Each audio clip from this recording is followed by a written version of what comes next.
Hello guys, কেমন আছেন সবাই? আশা করি ভালো আছেন। আমি সিধু। আজকে আপনাদেরকে নিয়ে যাব ঢাকা থেকে একদিনের অসাধারণ একটা ট্যুরে চট্টগ্রাম সীতাকুণ্ড। আজকের এই ব্লগে ঘুরে দেখাবো বিখ্যাত চন্দ্রনাথ পাহাড় মন্দির, এরপর হচ্ছে ভগবতী মন্দির, থাকবে পাতালকালী, আরও কিছু মন্দির, আর নামার এক্সপিরিয়েন্স, মানে ওঠার এক্সপিরিয়েন্স। তো এছাড়াও থাকছে হচ্ছে গুলিয়াখালী সি বিচের সৌন্দর্য। তারপর এই ট্যুরে কত খরচ হলো, কি হলো, সব আমরা বিস্তারিত আলোচনা করব। আরও থাকছে মহামায়া লেক, এই লেকে হচ্ছে অ্যাডভেঞ্চার কি কি আছে সব কিছু ঘুরে দেখাবো। তো ভিডিওটি না টেনে শেষ পর্যন্ত দেখার আহ্বান রইল। তো চলুন শুরু করা যাক। তো বাসা থেকে বের হয়ে পড়েছি, সব কিছু গুছিয়ে আমার যা যা প্রয়োজনীয় জিনিস। এখন হচ্ছে হেঁটে রিক্সা নিব। তো রিক্সা নিয়ে হচ্ছে চলে যাব সায়দাবাস, এখান থেকে হচ্ছে আমরা বাসে যাব। আর ভাড়া আমাদের হচ্ছে, আপনি যদি সিডিএম বাসে যান তাহলে হয়তো 300 টাকা, 300 থেকে 350 টাকার মধ্যে হয়ে যাবে। আপনারা আরও লাক্সারিয়াস বাসেতেও যেতে পারেন, যেটা 800 থেকে 1000-1200 এসি বাসে, নন এসি বাসে যেতে পারবেন। তো আমরা চলে আসলাম অলরেডি। আর হচ্ছে আমরা মোটামুটি বাসে যাচ্ছি, আর বেশ খারাপ না, মোটামুটি ভালোই আছে। আর আমরা কয়েকজন মিলেমিশে যাচ্ছি, যার কারণে খুব ভালো লাগছে অনেক দিন পর একসাথে হওয়া। তো যাই হোক, ট্যুরে প্রত্যেকটা জিনিসই আপনাদের সাথে শেয়ার করব। আমাদের মাঝখানে একটা বিরতি দিয়ে দিল অলরেডি দেখতে দেখতে। তো এখান থেকে হচ্ছে আপনারা দাম টাম জিজ্ঞাসা করে খাবার খাবেন, না হয় আপনাদের থেকে অনেক টাকা হয়তো বিল হয়ে যেতে পারে। তো যাই হোক, এখানে কফি টফি খেয়ে নিচ্ছি আর বিস্কুট খেলাম। এখন আবার বাসে উঠে বললাম, আমরা হচ্ছে এখন একেবারে ক্যান্টনমেন্ট চলে আসছি। এখান থেকে ডিরেক্ট হচ্ছে চন্দ্রনাথ যে রোডটা, সো এখানে চিটাগাং রোডে অলরেডি চলে আসলাম, দেখতে পাচ্ছেন। তো এখানে হচ্ছে সকালের খাওয়া দাওয়াটা সেরে নিচ্ছি আমরা মোটামুটিভাবে। এখান থেকে খেয়ে দেন হচ্ছে পাহাড়ে উঠবো, কারণ যেহেতু আমাদের একটু লেট হয়েছে আর সবার মোটামুটি খিদা লেগে গেছে। সো খাওয়া দাওয়া, ডিম খিচুড়ি খাওয়া দাওয়া করে হচ্ছে আমরা যাচ্ছি এখান থেকে। তো যাই হোক, এখন এখান থেকে হচ্ছে আপনার 30 টাকা করে এরকম লেগুনা পেয়ে যাবেন, একদম চন্দ্রনাথ পাহাড়ের নিচে নামিয়ে দিবে, তো বাস থেকে নামার পরে।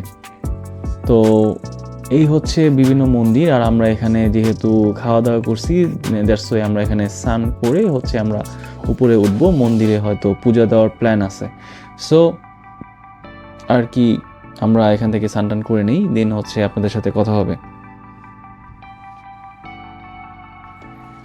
তো আমরা পাহাড়ের উদ্দেশ্যে রওনা হয়ে গেলাম। আর হচ্ছে আমাদের কিছু জিনিসপত্র লাগবে, সেটা হচ্ছে ব্যাগগুলো হচ্ছে রেখে দিতে হবে। এগুলো হচ্ছে পার ব্যাগ হচ্ছে 20 টাকা করে নেয়। যে পর্যন্ত আপনারা না আসবেন সে পর্যন্ত তারা ব্যাগটা দেখে রাখবে। তো অবশ্যই আপনার ছবি টবি তুলে নিয়ে যাবেন। আর এই লাঠিয়াল গ্রুপ দেখতে পাচ্ছেন, আমরা লাঠিগুলা আরও 20 টাকা করে নিয়ে নিলাম, মানে আমাদের 40 টাকা রাখছে, 20 টাকা হচ্ছে ফেরত দিবে। সো উঠতেছি। এখান থেকে ট্রেকিং স্টার্ট। আর এটা হচ্ছে নামার রাস্তা, সিঁড়ি রাস্তা একটা, আর এটা একটা। আমরা মেবি এই রাস্তা দিয়ে যাব।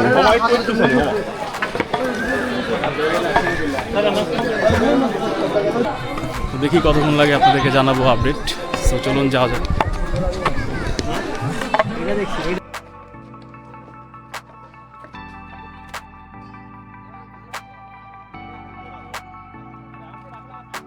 তো দেখতে দেখতে চলে আসলাম। আরও হচ্ছে কতক্ষণ ট্রেকিং করতে হবে আমি জানি না, আমি ফার্স্ট টাইম আমার ব্লগে দেখতে পাচ্ছেন, এটাই প্রথমবার চন্দ্রনাথ পাহাড়ে আসা। তো আমি রাখার ট্রাই করি, বর্ষাকালে আসলে একটু হয়তো সবুজ দেখতে পারবেন, মানে যদিও এটাই বর্ষাকাল, বাট বৃষ্টি বৃষ্টি নামলে একটু সবুজ দেখা যাবে। তো এই হচ্ছে ঝর্ণার অবস্থা, এখানে কোনো ঝর্ণার পানি নেই। আর মানে আরেকটু জুন জুলাইয়ের দিকে আসলে একটু বেশি পানি টানি দেখতে পারবেন, যদিও আমার এই ব্লগটা আরেক কিছুদিন আগের, তো তখন এরকম অবস্থা ছিল।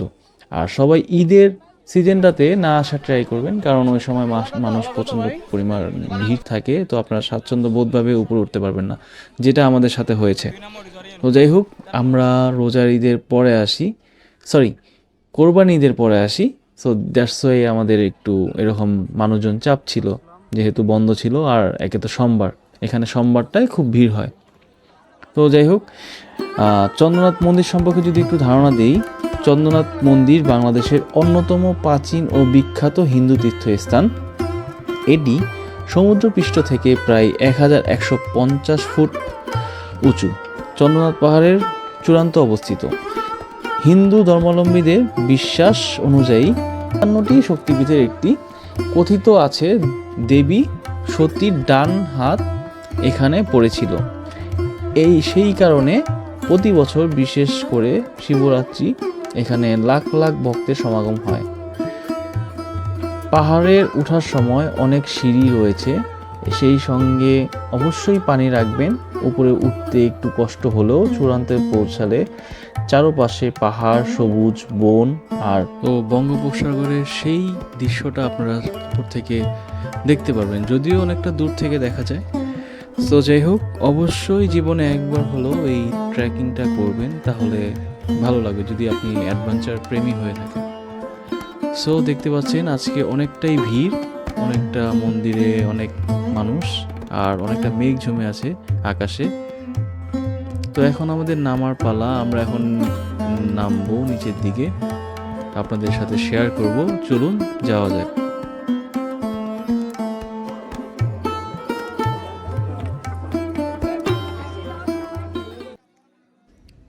অবশ্যই আসলে আপনারা এরকম ফ্রেশ ফ্রুটস খাবেন।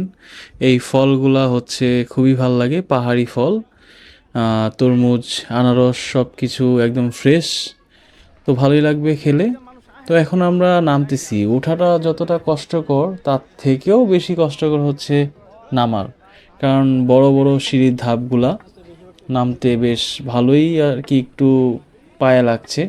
তো এর থেকেও অনেক বড় বড় পাহাড় আছে, ধরে নেবেন যে এটা তার থেকে একটা নর্মাল একটা অ্যাডভেঞ্চার, তাহলে আপনি এই শক্তিতেই হচ্ছে আপনি নামতে পারবেন। না হলে যদি মনে করেন এটাই অনেক কিছু, তাহলে নামতে গেলে আরও বেশি কষ্টদায়ক। জীবনে আরও বড় বড় পাহাড়ে উঠতে হবে, আরও আপনাদের অ্যাডভেঞ্চার করে ভিডিও ব্লগ বানিয়ে আপনাদেরকে দেখাতে হবে।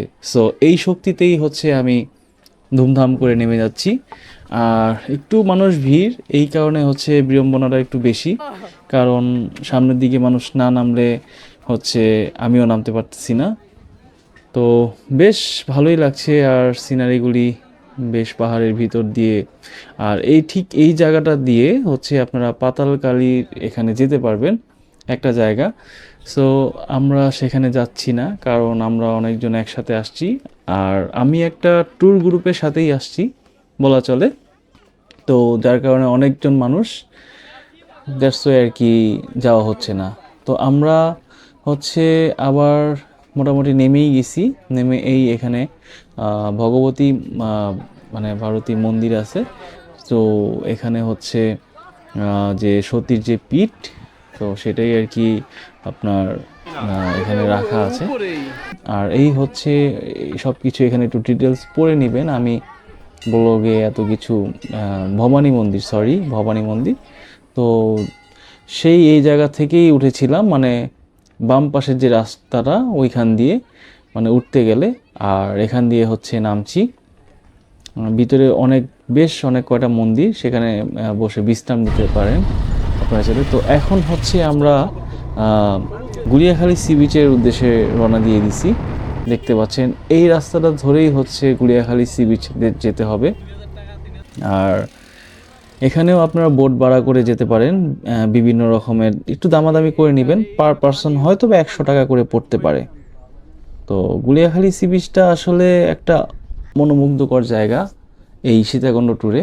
মানে সীতাকুণ্ড ট্যুরটা আসলে এরকম একটা ট্যুর যেখানে পাহাড়, ঝর্ণা, সমুদ্র সব কিছু একসাথে দেখতে পারবেন। সহস্রধারা, সুপ্তধারা, এই হচ্ছে গুলিয়াখালী সি বিচ। তো সহস্রধারা, সুপ্তধারা সেই জায়গাগুলো যেতে পারেন। যদি বর্ষাকালে আসেন তাহলে আরেকটু টাইম নিয়ে আসতে হবে, তাহলে হয়তো বা দেখতে পারেন। নাহলে একদিনে এত কিছু কভার করাটা একটু বেশি কষ্টদায়ক হয়ে যায়। তাহলে আপনারা 600-700 টাকা হোটেল ভাড়া নিয়েও থেকে দেখতে পারেন। তাহলে একদিন থেকে সহস্রধারা, সুপ্তধারা, ঝর্ণা দেখে সব কিছু দেখে আপনারা রেস্ট নিয়ে হচ্ছে পরের দিন যাবেন। যাই হোক, যদি গুলিয়াখালী সি বিচ সম্পর্কে একটু বলি এবার, এই সমুদ্র সৈকতটি অন্য সব সমুদ্র সৈকত থেকে একেবারেই আলাদা। এখানে বিশাল সবুজ ঘাসের মাঠ, ছোট ছোট খাল আর ম্যানগ্রোভ গাছের সমন্বয়ে এক অসাধারণ প্রকৃতি সৌন্দর্য তৈরি হয়েছে। এখানে বড় বড় ঢেউয়ের পরিবর্তে আস্তে আস্তে পরিবেশ উপভোগ করা যায়। বিশেষ করে বিকালের সূর্যাস্তর সময় এই জায়গাটার সৌন্দর্য আরও বেড়ে যায়। অনেক ফটোগ্রাফ আর ট্রাভেলারদের ভিডিও ক্রিয়েশনের জন্য শুধুমাত্র এই জায়গা প্রকৃতির সৌন্দর্য ধারণ করার জন্য এখানে আসেন। আপনি যদি প্রকৃতি ভালোবেসে থাকেন তাহলে গুলিয়াখালী সি বিচ আপনার জন্য অবশ্যই একটি পারফেক্ট ডিসিশন।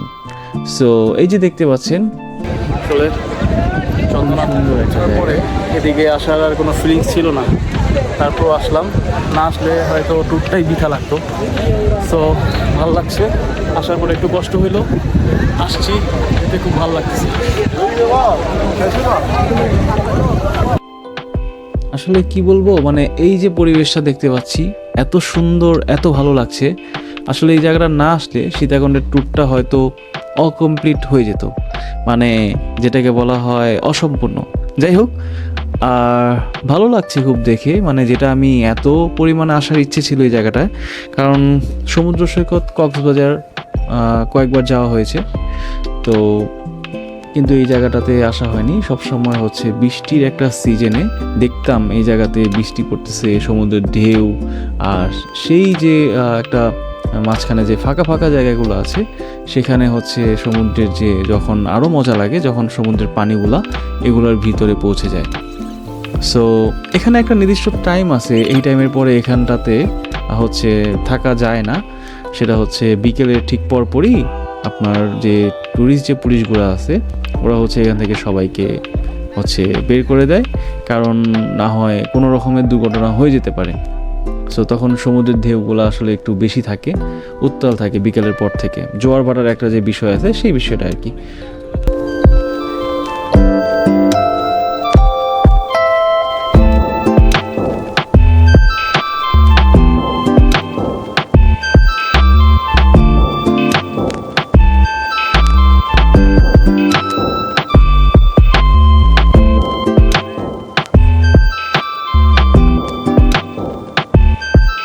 সময় এখন অলরেডি 3টা বাজে, যদিও লাঞ্চ করার টাইম হয়ে গেছে, বাট ক্ষুধা থাকলেও লাঞ্চ করতে পারছি না, কারণ হচ্ছে আমাদের হাতে সময়টা অনেক কম।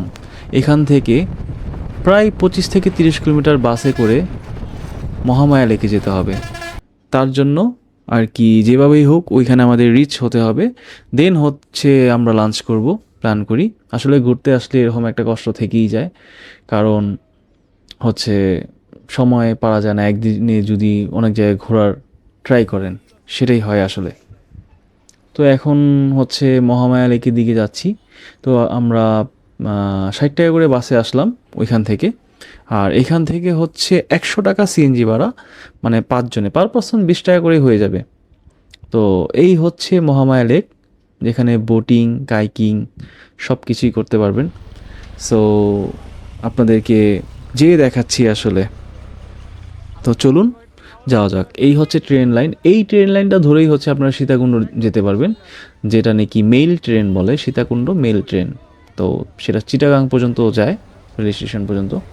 তো এখানে আপনারা গাড়ি টাড়ি পার্ক করে যেতে পারেন। এটা একটা লেক, এটা একটা পার্ক টাইপ, কিন্তু এখানে হচ্ছে পাহাড়, ছোটোখাটো ট্রেকিং আর হচ্ছে ঝর্ণা সব কিছুই আছে।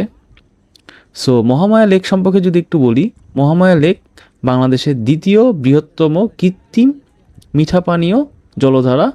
এটি সীতাকুণ্ডের অন্যতম জনপ্রিয় পর্যটন কেন্দ্র। এখানে আসার সবচেয়ে বড় আকর্ষণ হলো কাইকিং এবং নৌকা ভ্রমণ।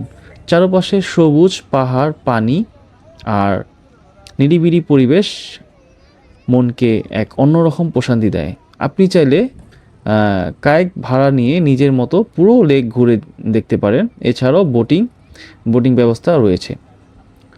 বর্ষাকালে এই জায়গা আরও বেশি সুন্দর হয়ে ওঠে। পাহাড় থেকে নেমে আসার ঝর্ণার পানি আর সবুজ প্রকৃতি মিলে যেন এক টুকরো স্বর্গের অনুভূতি।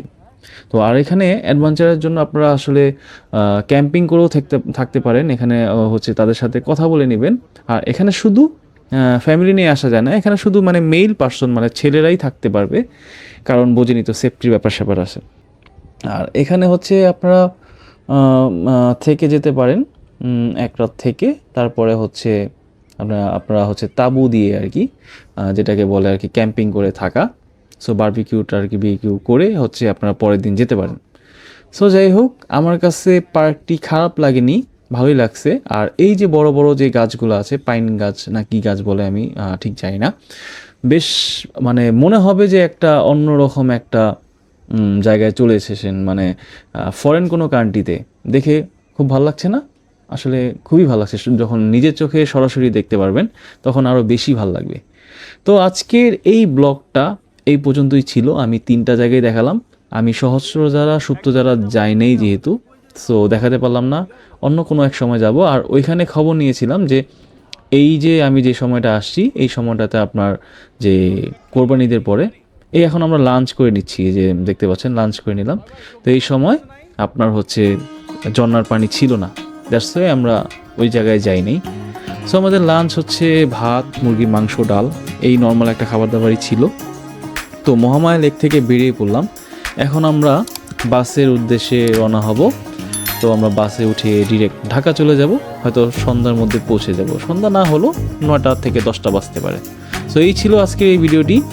সবাই হচ্ছে লাইক করবেন, কমেন্টস করবেন, আর প্লিজ শেয়ার করে সাবস্ক্রাইব করে দিবেন। টাটা, সবাই ভালো থাকবেন, সুস্থ থাকবেন। তো দেখতে পাচ্ছেন একটা খরচের হিসাবের একটা ধারণা দিলাম, এর থেকে বেশি কম খরচও হতে পারে। তো যাই হোক, আবারও বলছি ভিডিওটা এই পর্যন্তই ছিল। আর সবাইকে ধন্যবাদ, সাবস্ক্রাইব করে পাশে থাকবেন।